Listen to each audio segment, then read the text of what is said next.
Story time audio ബുക്സിലേക്ക് എല്ലാവർക്കും സ്വാഗതം. P Kesavadev എഴുതിയ അയൽക്കാർ. മരുമക്കത്തായ തറവാടുകളിൽ സംബന്ധം ചെയ്യുന്നതും സംബന്ധം ഒഴിയുന്നതും മുണ്ട് മാറുന്നത് പോലുള്ള സാധാരണ സംഭവമായിരുന്നു. പക്ഷേ മംഗലശ്ശേരിയിൽ അത് സാധാരണ സംഭവമായിരുന്നില്ല.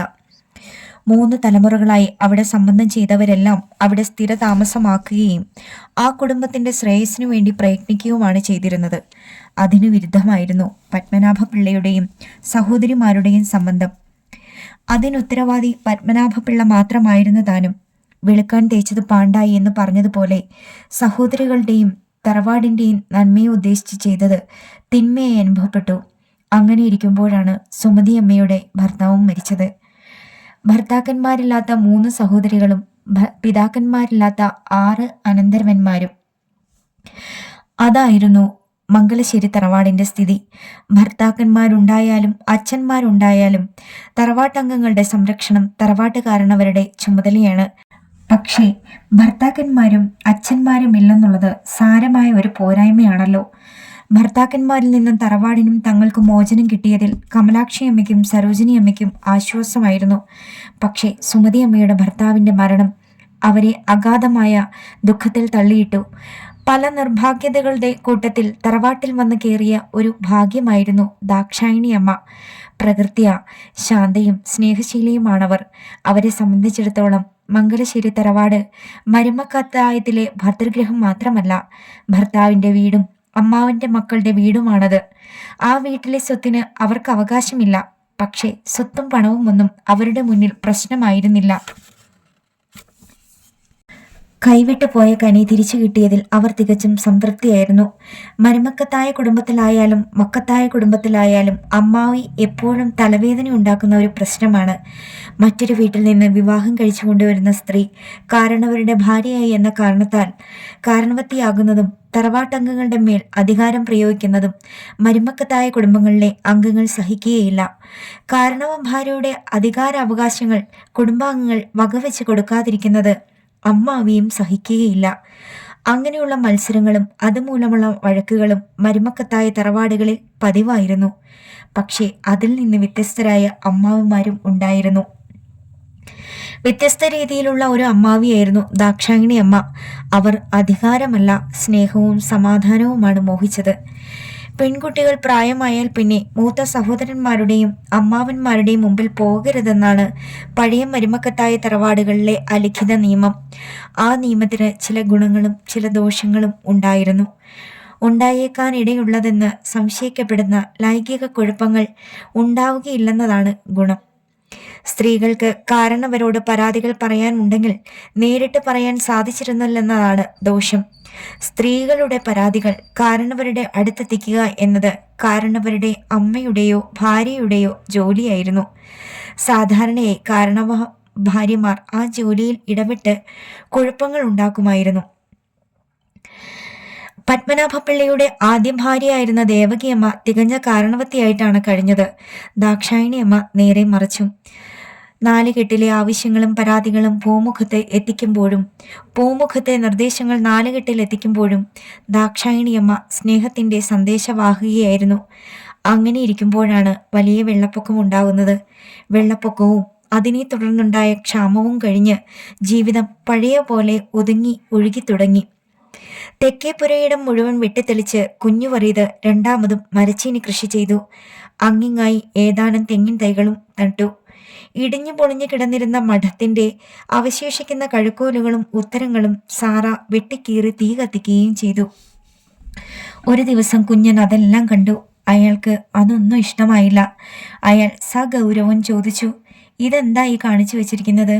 കേൾപ്പോരും കേൾവിയുമില്ലെന്നാണോ വിചാരം?" കുഞ്ഞുവറീത് വിനയഭാവത്തിൽ പറഞ്ഞു, "അതെന്താ കുഞ്ഞന്നണ്ടാരേ അങ്ങനെ പറയുന്നത്? ഞങ്ങൾ എന്ത് തെറ്റ് ചെയ്തു? ഇവിടെ ഒരു കുടില് കെട്ടി താമസിച്ചോളാൻ സമ്മതിച്ചപ്പോൾ താൻ ഇവിടെ തോന്നിയാസം കാണിക്കുന്നത് എന്താ? ആരോട് ചോദിച്ചോണ്ടാ താൻ ഈ പറമ്പ് മുഴുവൻ വെട്ടിക്കളച്ച് മരച്ചീനി നട്ടത്? ഈ പറമ്പിൽ തെങ്ങിൻ തൈ വെക്കാൻ തന്നോട് ആര് പറഞ്ഞു? കുറ്റിക്കാട്ടിലെല്ലാം തൊട്ടാ ചാവുന്ന പാമ്പുണ്ടായിരുന്നു. കുഞ്ഞുനണ്ടാരേ, ഞങ്ങൾക്ക് 2 കൊച്ചുങ്ങളല്ലയോ? പിടിച്ചു കെട്ടിയിടാനൊക്കുമോ? കൊച്ചുങ്ങള് ഓടി നടക്കുമ്പം പാമ്പ് കടിച്ചാലോ എന്ന് പേടിച്ച് കാടെല്ലാം അങ്ങ് വെട്ടിക്കളഞ്ഞതാ. എന്നാ പിന്നെ 5-6 മരച്ചീനിക്കമ്പ് കുത്തിയേക്കാമെന്ന് കരുതി.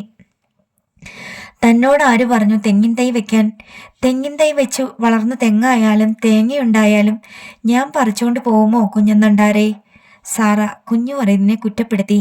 ഞാൻ അപ്പോഴേ പറഞ്ഞതാ കുഞ്ഞന്നണ്ടാരോട് ചോദിച്ചേച്ച് വേണം തൈ വെക്കാനെന്ന്. അതെങ്ങനാടി? ആളെ കണ്ടു കിട്ടിയിട്ട് വേണ്ടായോ ചോദിക്കാൻ? 900 കൂട്ടം കാര്യങ്ങളും കൊണ്ട് ഓടി നടക്കുന്ന ആളെ ഞാൻ എവിടെ ചെന്ന് കണ്ടുപിടിക്കാനാ? താൻ കൊച്ചമ്പ്രാനോട് ചോദിക്കാഞ്ഞതെന്താ? അതെങ്ങനാ കുഞ്ഞന്നണ്ടാരേ? ഈ കൊച്ചു കാര്യങ്ങളെല്ലാം വലിയ യജമാനോട് ചെന്ന് ചോദിക്കുന്നത് എങ്ങനെയാ? കൊച്ചു കാര്യങ്ങളാ വലിയ കാര്യങ്ങളാവുന്നത്. ഇനി ചോദിച്ചേ ചെയ്യത്തുള്ളൂ കുഞ്ഞന്നണ്ടാരേ, സാറ പറഞ്ഞു. കുഞ്ഞന്നണ്ടാരാ ഞങ്ങളെ സഹായിച്ചത്, ഇനിയും കുഞ്ഞന്നണ്ടാര് ഞങ്ങളെ സഹായിക്കണം. കുഞ്ഞൻ ദൃഢസ്വരത്തിൽ പറഞ്ഞു. എനിക്കാരെയും സഹായിക്കാൻ കരുത്തില്ല. കരുത്തുള്ളവരോട് ചെന്ന് ചോദിക്കണം. പിന്നൊരു കാര്യം ഞാൻ പറഞ്ഞേക്കാം, തുറന്നങ്ങ് ഉള്ളിലോട്ട് കയറി കളയരുത്. മറ്റുള്ളവർ മണ്ടന്മാരാണെന്ന് വിചാരിക്കരുത്. കുഞ്ഞൻ പോയി കഴിഞ്ഞപ്പോൾ സാറ പറഞ്ഞു. ആള് കുറെ കടുപ്പമാ. ഇനി അങ്ങ് ചെന്ന് വല്ല കൊതിയും നുണയും പറഞ്ഞു പിടിപ്പിക്കുമോ എന്തോ. ഓ അതൊന്നും സാരമില്ലടി. അക്കൊല്ലം മരച്ചീനി വിറ്റ് 136 രൂപ കിട്ടി. കുഞ്ഞു പറയുന്നതിന് ചിട്ടി കിട്ടിയ വകയിൽ 100 രൂപയും ഉണ്ടായിരുന്നു. അങ്ങനെ 236 രൂപ കടലാസിൽ പൊതിഞ്ഞ് അതും കൊണ്ട് കുഞ്ഞു പറയത് മംഗലശ്ശേരിയിലേക്ക് ചെന്നു. പത്മനാഭപിള്ള ചോദിച്ചു, എന്താ കുഞ്ഞു പറയതേ? കുഞ്ഞു പറയത് എത്തി വലിഞ്ഞ് കടലാസ് പൊതി പൂമുഖത്ത് വെച്ചു. പത്മനാഭപിള്ള ചോദിച്ചു, രൂപയാണോ കുഞ്ഞു പറയതേ? ആണേ. എത്രയുണ്ട്? 236 ആണെന്നാ തോന്നുന്നേ. പത്മനാഭപിള്ള പൊതി കയ്യിലെടുത്തു. അന്ന് അദ്ദേഹത്തിന് കുറെ പണം അത്യാവശ്യമുണ്ട്. കിട്ടാനുള്ള പണം കിട്ടണമെങ്കിൽ 4-5 ദിവസം കഴിയുകയും വേണം. അങ്ങനെ അല്പം അസ്വസ്ഥനായിരിക്കുമ്പോഴാണ് കുഞ്ഞു പറയതിന്റെ കടലാസ് പൊതി മുമ്പിൽ വന്നത്. ഇതിവിടെ വെച്ചേക്കാം. കുഞ്ഞു പറയത് എന്തോ പറയുവാനുള്ള ഭാവത്തിൽ തല ചൊറിഞ്ഞു. എന്താ, വല്ലതും പറയാനുണ്ടോ? ഉണ്ടേ, എന്നാൽ പറഞ്ഞോ. ആ പറമ്പിൽ 5-6 തെങ്ങിൻ തൈ കുഴിച്ചു വെച്ചാല് നല്ല വളമുള്ള മണ്ണാ. തെങ്ങിൻ തൈ വെച്ചു കൊടുത്താൽ തഴച്ചു കീറും. എന്റെ മുതലാളി പറഞ്ഞു തെങ്ങിൻ തൈ തരാമെന്ന്. ആര്? മാമനോ? മേടിച്ചോണ്ട് വന്ന് വെക്ക്. വേനലാകുമ്പോൾ വെള്ളം കോരേണ്ടി വരുമെന്നാ തോന്നുന്നേ. വെള്ളം കോരാൻ പെമ്പിള്ളയും കൊച്ചുങ്ങളുമുണ്ടേ. പിന്നെ എന്താ? ചത്തുപോകുന്ന മനുഷ്യരാ. അതെ, എല്ലാവരും ചാവുന്നവരാ. അതിനെന്ത് വേണം? ഒരു കടലാസിൽ ഒന്ന് കുറിച്ചു തന്നാല്. ഇവിടെ ഏൽപ്പിച്ചിരിക്കുന്ന രൂപയ്ക്കാണോ? വേണ്ടിയിട്ടല്ല, എന്നാലും ചത്തുപോണ മനുഷ്യരല്ലേന്ന് വിചാരിച്ച. ഇപ്പോഴാകെ എന്ത് തന്നിട്ടുണ്ട്? 435 മറ്റോ ആണെന്നാ തോന്നുന്നേ. നാളെ ഒരു സ്റ്റാമ്പ് മേടിച്ചുകൊണ്ട് ഇങ്ങോട്ട് വാ. പ്രോ നോട്ട് എഴുതി തന്നേക്കാം. അടുത്ത ദിവസം തന്നെ കുഞ്ഞു പറയത് സ്റ്റാമ്പും കൊണ്ട് ചെന്നു. പത്മനാഭപിള്ള എഴുതാൻ തുടങ്ങിയപ്പോൾ കുഞ്ഞു പറയത് പറഞ്ഞു, എന്റെ മുതലാളി പറഞ്ഞതാ രൂപ കൊടുത്താൽ പലിശ തരാമെന്ന്. വലിയ യജമാനോട് കുഞ്ഞു പറയത് പലിശ മേടിച്ചാല്? കുഞ്ഞു പറയുന്നതിന് പലിശ വേണമെങ്കിൽ തരാം. വേണ്ട. പിന്നെ എന്താന്ന് വെച്ചാല് കടലാസിൽ കുറിക്കുമ്പോൾ ഒരു തുകപ്പടിയാകണ്ടായോ എന്ന് കരുതിയ 435 എന്നെഴുതുന്നതിനേക്കാൾ 500 എഴുതണോ? അതൊരു തുകപ്പടി ആയിരിക്കുമല്ലോ എന്ന് കരുതിയ. പത്മനാഭപിള്ള 500 രൂപ വാങ്ങിയിരിക്കുന്നതായി പ്രോമിസറി നോട്ട് എഴുതി സ്റ്റാമ്പ് ഒട്ടിച്ച് ഒപ്പുവെച്ചു കൊടുത്തു. കുഞ്ഞു പറയത് അതും വാങ്ങിക്കൊണ്ട് പോവുകയും ചെയ്തു. അയാൾ തെക്കേ പുരയിടത്തിൽ നിറച്ച തെങ്ങിൻ തൈകൾ വെച്ചു. ഇടയ്ക്കുള്ള സ്ഥലത്ത് മരച്ചീനിയും നട്ടു. കുഞ്ഞിന് കലി കൊണ്ടു. അയാൾ കുഞ്ഞു പറയതിനോട് ചോദിച്ചു, തന്നോട് ആര് പറഞ്ഞടോ ഈ പറമ്പിൽ തൈ വെക്കാൻ? തൻ്റെ അപ്പൻ സമ്പാദിച്ചതാണോ ഇത്? കുഞ്ഞന്നണ്ടാർ എന്തിനാ ഇത്ര മൂപ്പിക്കുന്നത്? കുഞ്ഞന്നണ്ടാരുടെ അപ്പൻ സമ്പാദിച്ചതും മറ്റുമല്ലല്ലോ. കുഞ്ഞിന് ഉത്തരം മുട്ടി. അല്പനേരം തപ്പിത്തടഞ്ഞു നിന്നിട്ട് അയാൾ പറഞ്ഞു, എൻ്റെ അപ്പൻ സമ്പാദിച്ചതൊന്നുമല്ല, തൻ്റെ അപ്പൻ സമ്പാദിച്ചതുമല്ല. സമ്പാദിച്ചവരുടെ മക്കളോട് ചോദിച്ചിട്ടാണോ തൈ വെച്ചതെന്നാ ഞാൻ ചോദിച്ചത്. ചോദിക്കേണ്ടവരോട് ചോദിച്ചേച്ചാ തൈ വെച്ചത്. സാറ കുഞ്ഞിനെ സമാധാനപ്പെടുത്താൻ വേണ്ടി പറഞ്ഞു. കുഞ്ഞന്നണ്ടാര് കോപിക്കാതെ, വലിയ യജമാനോട് ചോദിച്ചേച്ചാ ഞങ്ങൾ തൈ വെച്ചത്. തുരന്നങ്ങ് കയറുകയല്ലയോ. മക്കളെ വിദ്യാഭ്യാസം ചെയ്യിക്കുന്നതിൽ കുഞ്ഞിന് വലിയ ശ്രദ്ധയൊന്നും ഉണ്ടായിരുന്നില്ല. പക്ഷേ പത്മനാഭപിള്ളയ്ക്ക് അക്കാര്യത്തിൽ ശ്രദ്ധയുണ്ടായിരുന്നു. സുമതി അമ്മയോടൊപ്പം പ്രായമുണ്ട് വാസുവിന്. അവൻ മലയാളം പള്ളിക്കൂടത്തിൽ 7ാം ക്ലാസ് വരെ പഠിച്ചു. 7ാം ക്ലാസ്സിൽ തോറ്റതുകൊണ്ട് പിന്നെ പഠിക്കാൻ പോയില്ല. അവന്റെ സഹവാസം അധികവും പടിഞ്ഞാറേക്കരയിലാണ്. പടിഞ്ഞാറേക്കരയിലെ ഐത്തോച്ചാടന പ്രക്ഷോഭണത്തിലും ജാതി നശീകരണ പ്രസ്ഥാനത്തിലുമായിരുന്നു അവന്റെ ശ്രദ്ധ. പുസ്തകങ്ങളും പത്രങ്ങളും വായിച്ച് വാദപ്രതിവാദങ്ങളും നടത്തി അങ്ങനെ നടക്കുകയുള്ളൂ അവൻ. വാസു ആഹാരം കഴിക്കാൻ മാത്രമേ വീട്ടിൽ വരികയുള്ളൂ. ചിലപ്പോൾ അവിടെ ഇരുന്ന് ഐത്തോച്ചാടനത്തെയും ജാതി നശീകരണത്തെയും പറ്റി അമ്മയോടും അനുജനോടും അനുജത്തിയോടും പ്രസംഗിക്കും. അതൊന്നും കുഞ്ഞിന് ഇഷ്ടമല്ല. അയാൾ പറയും, മേലും കീഴുമില്ലാത്ത വർത്തമാനമൊന്നും ഇവിടെ ഇരുന്ന് പറയരുത്. അത് അക്കരെ ചെന്നിരുന്ന് പറഞ്ഞു. ആയിടെ പടിഞ്ഞാറേക്കരയിൽ വച്ച് ഒരു മിശ്രഭോജനം നടന്നു. ജാതി നശിപ്പിക്കുവാൻ വേണ്ടി എല്ലാ ജാതിക്കാരും മിശ്രഭോജനവും മിശ്രവിവാഹവും നടത്തണമെന്നുള്ള സഹോദര സംഘത്തിന്റെ ആഹ്വാനമനുസരിച്ചാണ് മിശ്രഭോജനം നടന്നത്. അതിന് നേതൃത്വം നൽകിയത് വാസുവിന്റെ അമ്മാവനായ കൊച്ചുകുട്ടനായിരുന്നു. മിശ്രഭോജനത്തിൽ പങ്കുകൊള്ളാൻ എല്ലാ ജാതിക്കാരെയും ആഹ്വാനം ചെയ്തുകൊണ്ടുള്ള നോട്ടീസ് കണ്ടപ്പോൾ തന്നെ പടിഞ്ഞാറേക്കരയിലെ ഈഴവർ 2 ഭാഗമായി പിരിഞ്ഞ് ഉഗ്രമായ വാദപ്രതിവാദങ്ങൾ ആരംഭിച്ചു. കൊച്ചുരാമൻ വൈദ്യർ മിശ്രഭോജനത്തിന് എതിരും ഗോവിന്ദൻ വൈദ്യർ അനുകൂലവും ആയിരുന്നു. പക്ഷേ ഗോവിന്ദൻ വൈദ്യൻ അനുകൂലം പറഞ്ഞതല്ലാതെ മിശ്രഭോജനത്തിൽ പങ്കുകൊള്ളുകയുണ്ടായില്ല. കൊച്ചുകുട്ടന്റെ നേതൃത്വത്തിൽ ഏതാനും ഈഴവ ചെറുപ്പക്കാരും കുറെ പുലയരും മാത്രമേ മിശ്രഭോജനം കഴിക്കാൻ ഉണ്ടായിരുന്നുള്ളൂ. വാസുവും അതിൽ പങ്കുകൊണ്ടു. വാസു പുലയരോട് ഒന്നിച്ചിരുന്ന് ഊണ് കഴിച്ചു എന്നറിഞ്ഞപ്പോൾ കുഞ്ഞിന് കലി കയറി. അയാൾ കല്യാണിയോട് ആജ്ഞാപിച്ചു, ഇവനെ ഇനി ഇവിടെ കയറ്റരുത്, അവൻ ഇവിടെ നിന്ന് കൊടുക്കരുത്, അവൻ എൻ്റെ മുന്നിൽ വരികയും അരുത്. കുഞ്ഞിന്റെ ആജ്ഞയെ നിഷേധിക്കുവാൻ കല്യാണിക്കും മക്കൾക്കും ധൈര്യമില്ല. വാസു അതിൽ പിന്നെ ആ വീട്ടിൽ കയറിയിട്ടുമില്ല. അയാൾ അമ്മാവന്റെ കൂടെ മുത്തശ്ശന്റെ വീട്ടിൽ താമസമായി. അവൻ ബീഡി തെറുപ്പ് ജോലിയിൽ പ്രവേശിക്കുകയും ചെയ്തു. മിശ്രഭോജനത്തിന് ശേഷം പടിഞ്ഞാറേക്കരയിൽ പുലയച്ചോവന്മാർ എന്നൊരു പ്രത്യേക ജാതി ഉണ്ടായി. ശുദ്ധ ഈഴവർ പുലയച്ചോവന്മാരെ സാമൂഹികമായി ബഹിഷ്കരിക്കുകയാണ് ഉണ്ടായത്. മിശ്രഭോജനം കഴിച്ചവരെ മാത്രമല്ല, അവരുടെ കുടുംബങ്ങളെയും ബഹിഷ്കരിച്ചു. കുഞ്ഞിന്റെ 2ാമത്തെ മകൻ ദിവാകരൻ 7ാം ക്ലാസ്സിൽ പഠിക്കുകയാണ്. യശോധര 6ാം ക്ലാസ്സിലും. അക്കാലത്താണ് സ്കൂളിൽ ഒരു ജാതി വഴക്കുണ്ടായത്. മഹാരാജാവ് തിരുമനസിലെ തിരുനാൾ ദിവസം എല്ലാ സ്കൂളുകളിലും വലിയ ആഘോഷങ്ങൾ നടക്കുക പതിവായിരുന്നല്ലോ. അക്കൊല്ലം തിരുനാൾ പ്രമാണിച്ച് മുക്കോണക്കരയിലെ പള്ളിക്കൂടത്തിൽ വിപുലമായ പരിപാടികൾ ഉണ്ടായിരുന്നു. വൈകുന്നേരം യോഗത്തിനു മുമ്പായി വിദ്യാർത്ഥികൾക്ക് ഒരു തേയില സൽക്കാരവും ഉണ്ടായിരുന്നു. അതിനുള്ള പണവും വിദ്യാർത്ഥികളിൽ നിന്ന് പിരിച്ചെടുക്കുകയാണ് ഉണ്ടായത്. നായർ വിദ്യാർത്ഥികളുടെ കൂടെ മറ്റു വിദ്യാർത്ഥികളെ ഇരുത്തി ചായ കൊടുക്കാൻ പാടില്ലെന്ന് നായന്മാരായ അധ്യാപകർ നേരത്തെ തീരുമാനിച്ചിരുന്നു. അതുകൊണ്ട് നായർ വിദ്യാർത്ഥികൾക്കും ഈഴവ വിദ്യാർത്ഥികൾക്കും ക്രിസ്ത്യൻ വിദ്യാർത്ഥികൾക്കും ചായ കുടിക്കാൻ പ്രത്യേക സ്ഥലങ്ങൾ നിശ്ചയിച്ചു. പടിഞ്ഞാറേക്കരയിൽ നിന്ന് വരുന്ന 2-3 ഈഴവ വിദ്യാർത്ഥികൾ ജാതീയമായി ഈ വിവേചനത്തിൽ പ്രതിഷേധിച്ചു. മറ്റുള്ള ഈഴവ വിദ്യാർത്ഥികളും അവരോട് ചേർന്നു. അവരെല്ലാം തേയില സൽക്കാരത്തിൽ പങ്കുകൊള്ളാതെ ഇറങ്ങിപ്പോയി.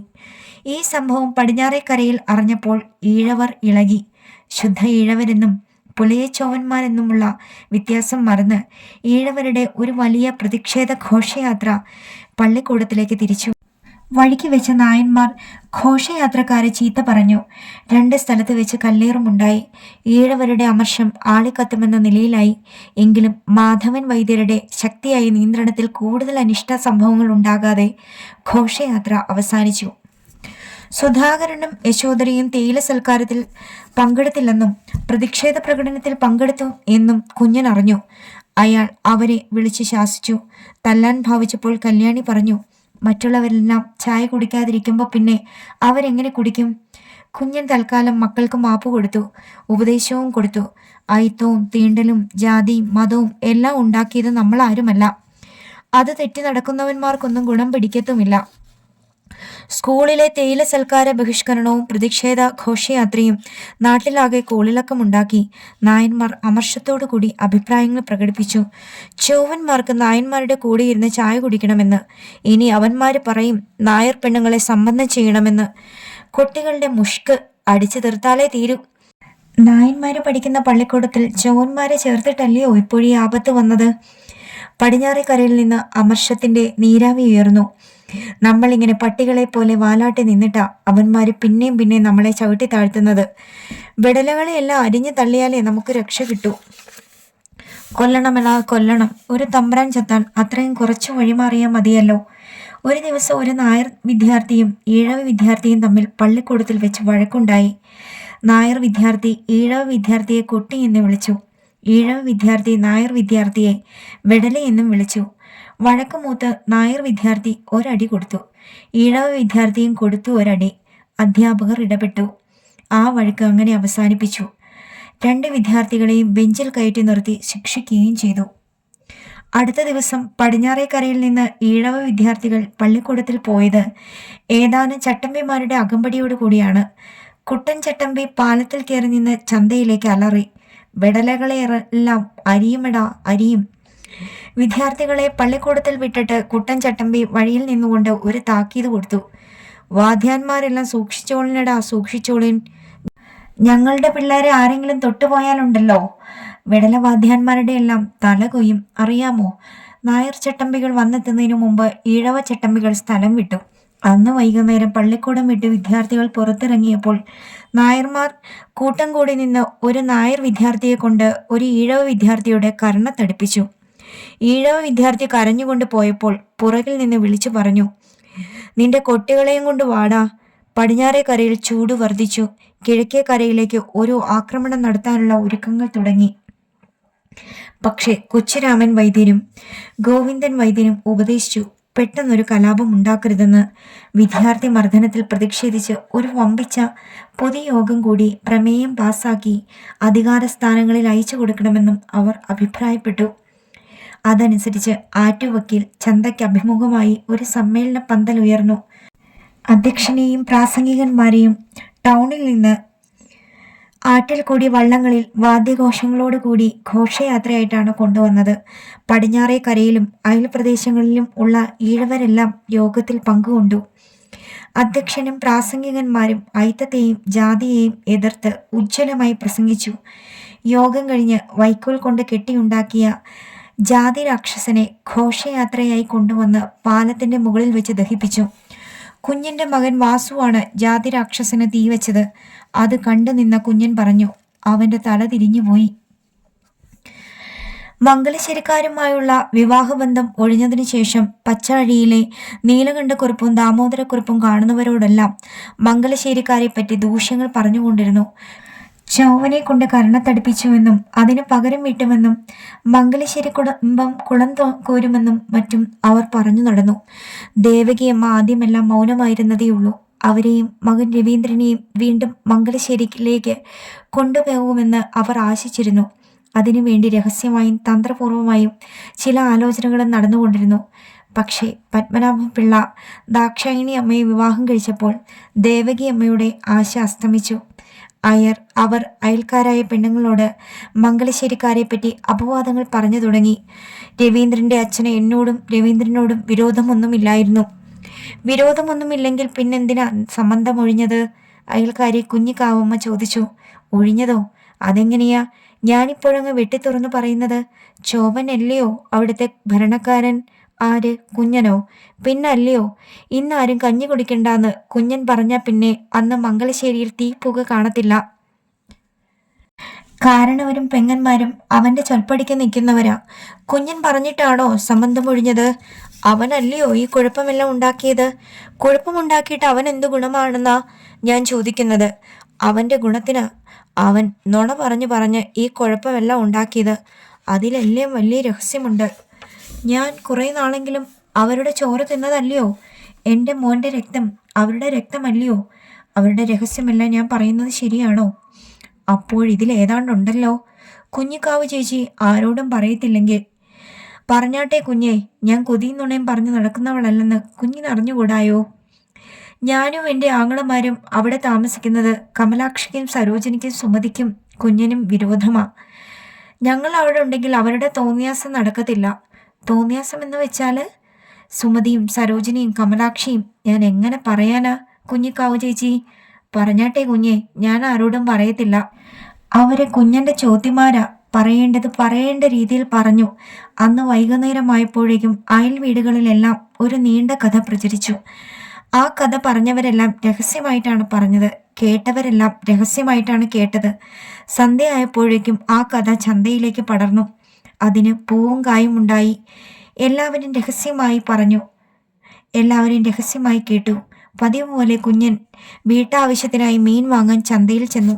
ചില കണ്ണുകൾ അവജ്ഞാപൂർവ്വം അയാളെ നോക്കി, ചില കണ്ണുകൾ അയാളെ തുറച്ചു നോക്കി, ചില കണ്ണുകളിൽ മാരകമായ ക്രൗര്യം നിഴലിച്ചു, അർത്ഥസൂചകമായ മൂളലുകളും. കുഞ്ഞിന് കാര്യമൊന്നും മനസ്സിലായില്ല. അയാൾ ചുറ്റും പകച്ചു നോക്കി. എവിടെ നിന്നോ ഒരു ശബ്ദം കേട്ടു. ചോവനാണെങ്കിലും ഭാഗ്യമുള്ളവനാ അവൻ. മംഗലശ്ശേരിയിൽ സംബന്ധവും അവിടെ തന്നെ താമസവും അവിടത്തെ ഭരണവും. കുഞ്ഞൻ സ്തബ്ധനായി പോയി. മീൻ കച്ചവടക്കാരൻ പരീത് കുഞ്ഞന്റെ ചെവിയിൽ ആ രഹസ്യ കഥ പറഞ്ഞു. മീൻ വാങ്ങാതെ അയാൾ വീട്ടിലേക്ക് തിരിച്ചു. കുട്ട വീട്ടുമുറ്റത്ത് എറിഞ്ഞിട്ട് അയാൾ മംഗലശ്ശേരിയിലേക്ക് ചെന്നു. കാരണവർ മുറ്റത്തുലാത്തുകയാണ്. വിളക്ക് കത്തിക്കാറായില്ല. കുഞ്ഞൻ കാരണവരുടെ മുഖത്ത് സൂക്ഷിച്ചു നോക്കി. അവിടെ ഭാവഭേദമൊന്നും കണ്ടില്ല. കുടുംബകാര്യങ്ങളെപ്പറ്റി പലതും അദ്ദേഹം കുഞ്ഞിനോട് ചോദിച്ചു. കുഞ്ഞൻ അതിനെല്ലാം ഉത്തരവും പറഞ്ഞു. കുഞ്ഞൻ ചില കാര്യങ്ങളിൽ സംശയങ്ങൾ ചോദിച്ചു. കാരണവർ അതിനെല്ലാം സമാധാനവും പറഞ്ഞു. ഇല്ല, അദ്ദേഹം ആ രഹസ്യകഥ കേട്ടിട്ടില്ല. കുഞ്ഞിന് ആശ്വാസമായി. കുഞ്ഞൻ അപ്പുറത്തേക്ക് ചെന്നു. നൂറ് കാര്യങ്ങൾ അവർക്ക് പറയുവാനുണ്ട് കുഞ്ഞനോട്. അതെല്ലാം അവർ പറഞ്ഞു. കുഞ്ഞൻ അതിനെല്ലാം സമാധാനവും പറഞ്ഞു. അവരുടെ വാക്കിലോ നോക്കിലോ സ്വരത്തിലോ അസാധാരണമായി ഒന്നുമില്ല. ഇല്ല, ആ രഹസ്യകഥ അവിടെ എത്തിയിട്ടില്ല. കുഞ്ഞന് ആശ്വാസമായി. അയാളുടെ വീട്ടിൽ ചെന്നു. അയാൾ മുറിയിൽ കയറി പാ വിരിച്ച് കിടന്നു. കല്യാണി എന്തൊക്കെയോ ചോദിച്ചു. അയാൾ ഒന്നിനും ഉത്തരം പറഞ്ഞില്ല. പടിഞ്ഞാറേക്കരയിൽ ചേട്ടനെ കാണാൻ പോയിരുന്ന ദിവാകരൻ രാത്രിയിൽ തിരിച്ചു വന്നു. അവൻ അമ്മയോട് എന്തൊക്കെയോ പറഞ്ഞു. കല്യാണിയും പാ വിരിച്ചു കിടന്നു. അന്ന് ആ വീട്ടിൽ ആരും അത്താഴം ഉണ്ടില്ല. അടുത്ത ദിവസം 6-7 നാഴിക പുലർന്നപ്പോൾ കുഞ്ഞൻ മംഗലശ്ശേരിയിലേക്ക് ചെന്നു. കുഞ്ഞു അറിയുന്നതിൻ്റെ കെട്ടിയവൾ സാറ അടുക്കള മുറ്റത്ത് നിന്ന് കമലാക്ഷി അമ്മയോടും സരോജിനി അമ്മയോടും സുമതി അമ്മയോടും ദാക്ഷായണി അമ്മയോടും രഹസ്യഭാവത്തിൽ സംസാരിക്കുന്നുണ്ട്. കുഞ്ഞൻ നേരെ കിഴക്കേ മുറ്റത്തേക്ക് ചെന്നു. ആധാരം എഴുത്തുകാരൻ പപ്പുനായർ പൂമുഖത്ത് നിന്നിറങ്ങിപ്പോകുന്നത് കണ്ടു. പത്മനാഭപിള്ള ചാരുകസേരയിൽ തലയും കുമ്പിട്ടിരിക്കുകയാണ്.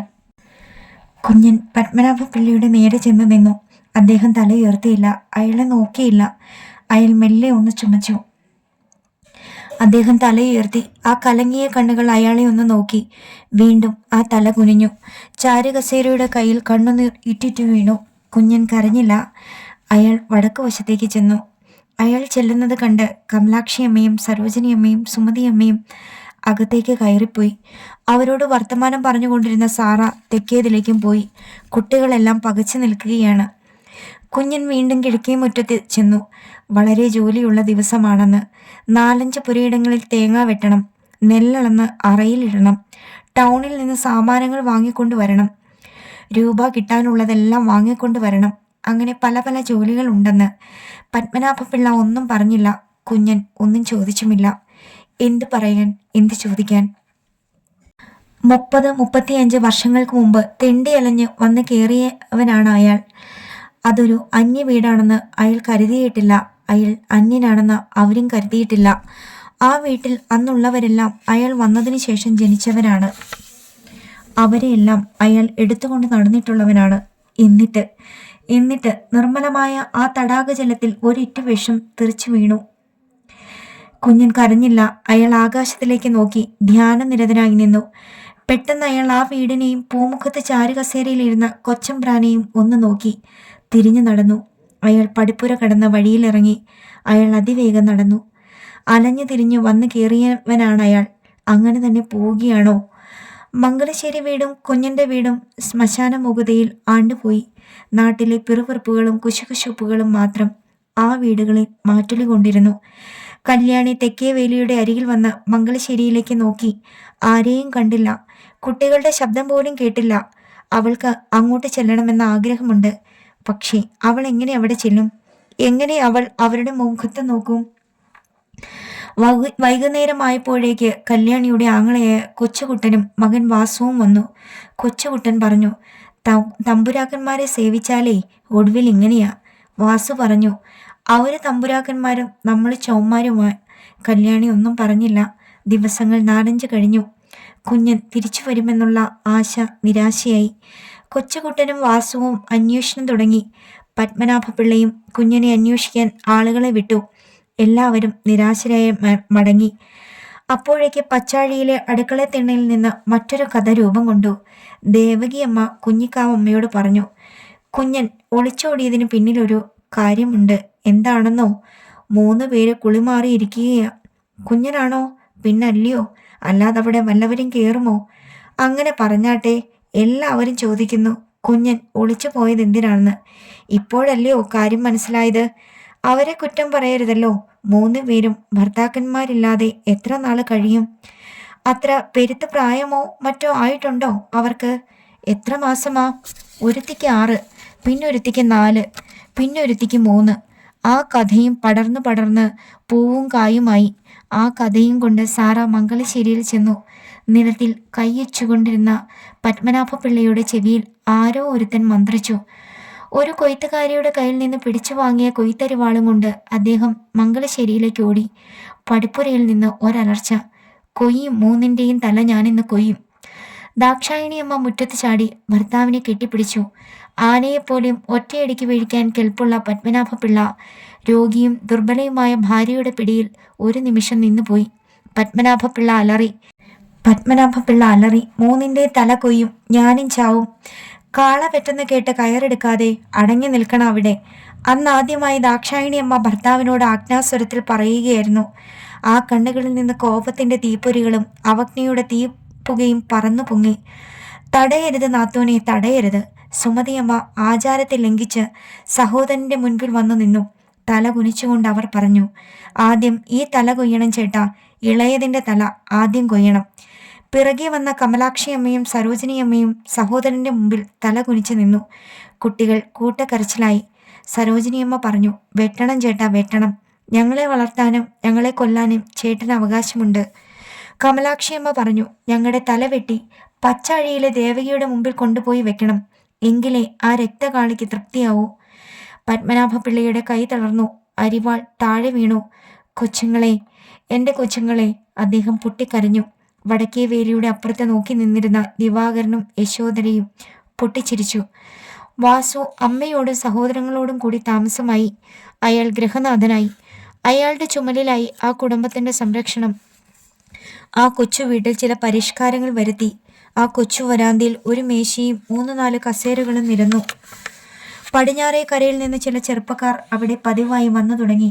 പത്രവായനയും കവിത ചൊല്ലലും വാദപ്രതിവാദങ്ങളും കൊണ്ട് ആ വീട് ശബ്ദമുഖരിതമായി. പക്ഷേ വീട്ടു ചെലവുകൾക്ക് ബുദ്ധിമുട്ട് നേരിട്ടു. കല്യാണി വാസുവിനോട് പറഞ്ഞു, മോൻ അങ്ങോട്ട് ചെല്ലൂ. കൊച്ചമ്പ്രാനോട് പറ ഇവിടെ ചെലവിനൊന്നുമില്ലാന്ന്. ഏത് കൊച്ചമ്പ്രാൻ?